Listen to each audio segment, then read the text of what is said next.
तेव्हा इथे सेटल होण्यासाठी आपण तिला पुरेसा वेळ आणि जागा दिली. त्याच्यानंतर आपण तिची वैद्यकीय तपासणी केली आणि त्या वैद्यकीय तपासणीमध्ये जे आपल्याला प्रॉब्लेम दिसले त्याच्यासाठी तिला आपण आता लॉंग टर्म एक ऍक्शन प्लॅन तिच्यासाठी बनवलेला.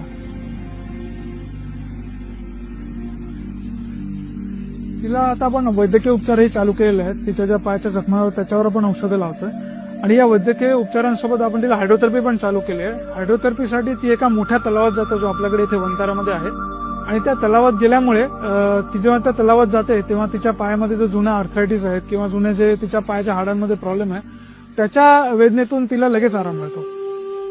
आम्ही माधुरीच्या विशिष्ट पोषण गरजा लक्षात ठेवून एक तिच्यासाठी वैयक्तिक पोषण आहार योजना तयार केली आहे, जे की तिचं आरोग्य सुधारण्यास मदत करेल. माधुरीसाठी आता आपल्याकडे वंतारामध्ये जे दुसरे काही आहेत तिच्या वयाच्या आसपासचे आणि शांत असलेल्या स्वभावाने तर त्यांच्याशी आम्ही बघतोय की माधुरी आता हळूहळू त्यांच्या जवळ जायचा प्रयत्न करते आणि असं दिसतं की त्यांची मैत्री थोडी होते आहे माधुरीची बाकीच्या त्या हत्तींसोबत. आणि आम्हालाही लवकर तिचं हेच करून द्यायचं आहे की याच्यामुळे तिचं मानसिक स्वास्थ्य चांगलं होईल आणि ती इथे आपली स्वतःची फॅमिली आणि स्वतःचा एक कळप बनवू शकेल.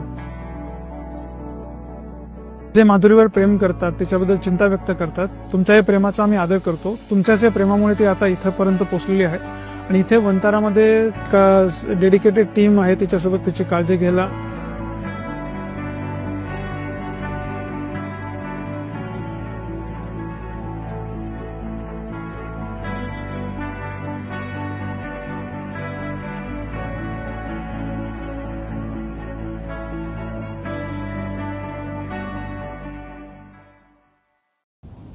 माधुरी जेव्हा वंतारा